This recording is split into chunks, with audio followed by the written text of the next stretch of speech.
This is Health Broadcasting Service HBS Radios, your global pioneers in specialist radio broadcasting, bringing you everything to enhance your health and well-being. Health is your human right. HBS, your partners in everything about your health and well-being. HBS Radio is who you're looking for. Weekly news update, coming to you from the Health Broadcasting Service HBS radio channel. Moderna patent application raises fears for Africa COVID vaccine hub. Moderna Incorporated has applied for patents in South Africa relating to its COVID-19 vaccine, prompting fears the company could eventually seek to prevent a new African vaccine manufacturing hub from making its own version of the mRNA shot. Moderna spokesperson Colleen Hussey confirmed it had filed for patents related to both the COVID-19 vaccine and Moderna's platform technology in South Africa and elsewhere, after a group of 60 Africa-based charities raised concerns about them, but said the move would not block vaccine distribution in Africa. She reiterated Moderna's October 2020 pledge not to enforce its COVID-19 related patents during the coronavirus pandemic. But South Africa's Afrigen Biologics, which used the publicly available sequence of Moderna's vaccine to make its own version of the vaccine, said it had received no communication from the company about the patent filings. It plans to start making and distributing across Africa in November.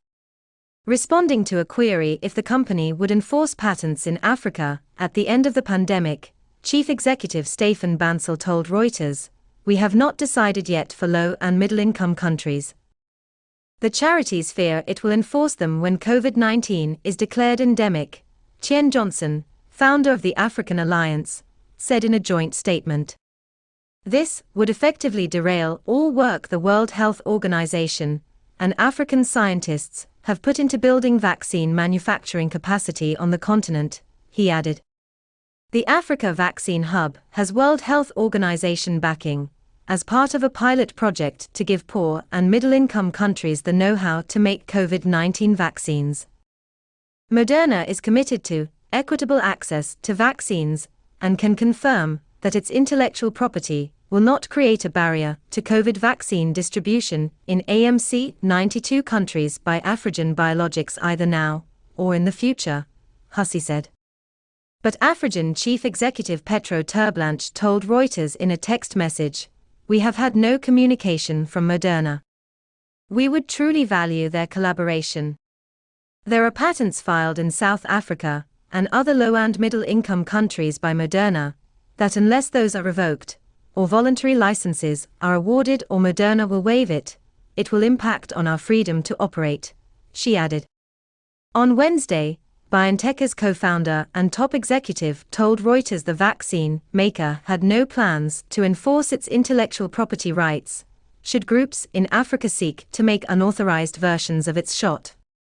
For much of the pandemic, wealthy countries monopolized most of the global supplies of vaccines, leaving Africa massively under-vaccinated, with just 1 in 10 Africans immunized. Poor domestic manufacturing capacity forces Africa to import 99% of its vaccine needs. In another report, new U.S. FDA chief says he will prioritize fighting misinformation. Misinformation about science is increasingly prevalent and a significant public health threat that the U.S. Food and Drug Administration will focus on fighting, incoming Commissioner Robert Califf said on Thursday. Califf, who was sworn in on Thursday, did not specify any misinformation the FDA should fight, but millions of Americans still refuse COVID-19 vaccines, with many conservative media outlets and Republicans in the U.S. Congress spreading doubt about their effectiveness. Healthcare workers say misinformation is the single most important factor influencing people who refuse to get vaccinated while COVID-19 kills around 2,200 Americans a day, the majority of whom are unvaccinated.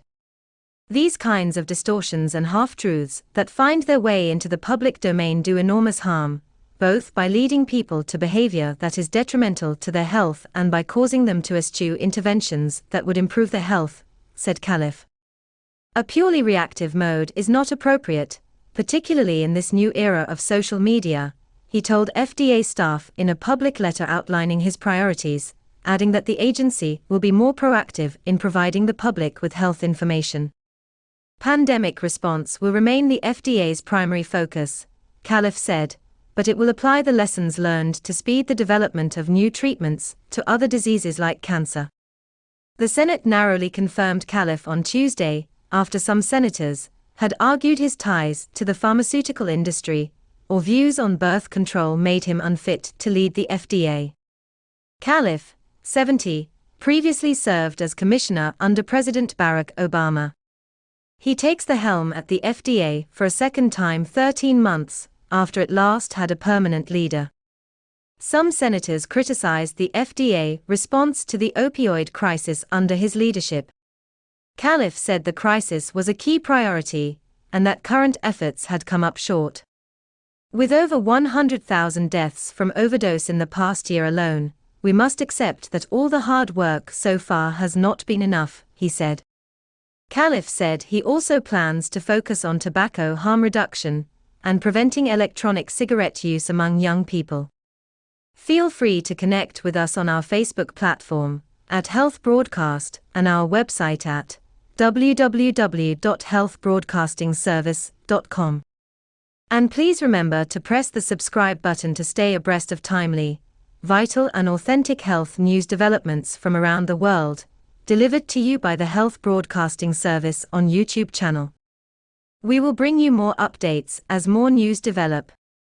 Stay safe and remain healthy.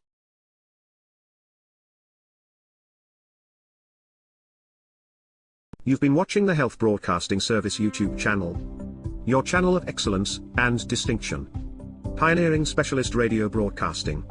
Giving you the best experience. Subscribe to our channel.